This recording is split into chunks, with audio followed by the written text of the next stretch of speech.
Good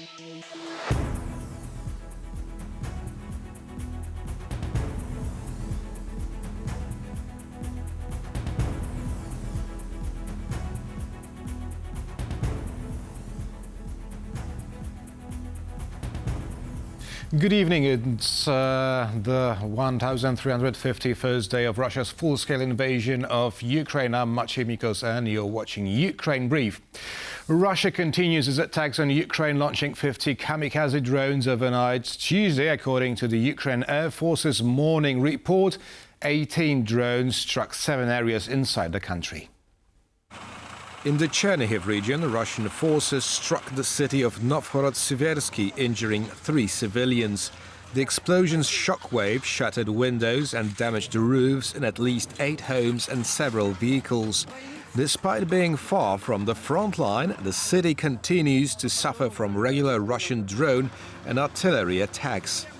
Additionally, in the Chernihiv region, Ukrainian forces safely neutralized warheads from Russian drones that had fallen in open terrain and did not detonate. In the Kharkiv region, a Russian drone strike on a residential area sparked fires, setting 3 homes ablaze. No injuries were reported. In eastern Ukraine's Donetsk region, according to the regional governor, 1 person was killed and another injured in Konstantinivka. 2 people were wounded in Dobropilya and an apartment building was damaged. In Sloviansk, dozens of homes and several garages were hit, while in Kramatorsk, 2 people were injured amid ongoing shelling. In the Zaporizhia region, the State Emergency Service continues to carry out evacuations of local residents, as Russian forces inflict heavy damage against civilian infrastructure. 2 women were evacuated from their homes located mere kilometers from the front line. In the Dnipropetrovsk region, a series of Russian airstrikes and drone attacks killed 2 people and injured 4 others. In Pokrovsk, an airstrike hit the village center, killing 2 men. Russian President Vladimir Putin has ordered top officials to prepare proposals for possible nuclear tests in response to statements by US President Donald Trump that Washington plans to resume such testing. During a meeting of Russia's Security Council today, President Putin asked senior military and defense officials to gather information and draft proposals for potential nuclear weapons testing. Russian officials, including Defense Minister Andrei Belousov and Chief of the General Staff Valery Gerasimov, claimed that Washington's statements and withdrawal from arms reduction treaties show a threatening buildup of offensive weapons. Ukraine has reinforced its units defending the strategic city of Pokrovsk in the eastern Donetsk region. According to a report published on Wednesday by Ukraine's General Staff, Kyiv has rejected Russian claims that Ukrainian forces have been encircled. The statement said that operations are underway to strengthen the flanks around Pokrovsk and the nearby city of Myrnograd, as well as to secure key logistics routes. A video verified by Reuters appeared today showing Ukrainian soldiers walking in Pokrovsk as the sound of drones and explosions echoed in the background. Defense ministers from the UK, Norway and Ukraine pledged closer cooperation to counter Russian aggression at a Joint Expeditionary Force meeting in Bodø, Norway. The partnership will see JEF train Ukrainian troops and work with Ukraine on protecting critical infrastructure and countering threats. This is about hard power. It's about, with Ukraine, training together.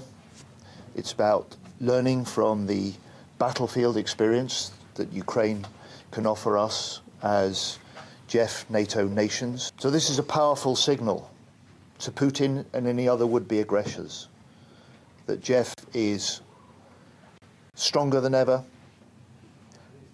more united than ever, more innovative than ever, more flexible in our operational responses than ever.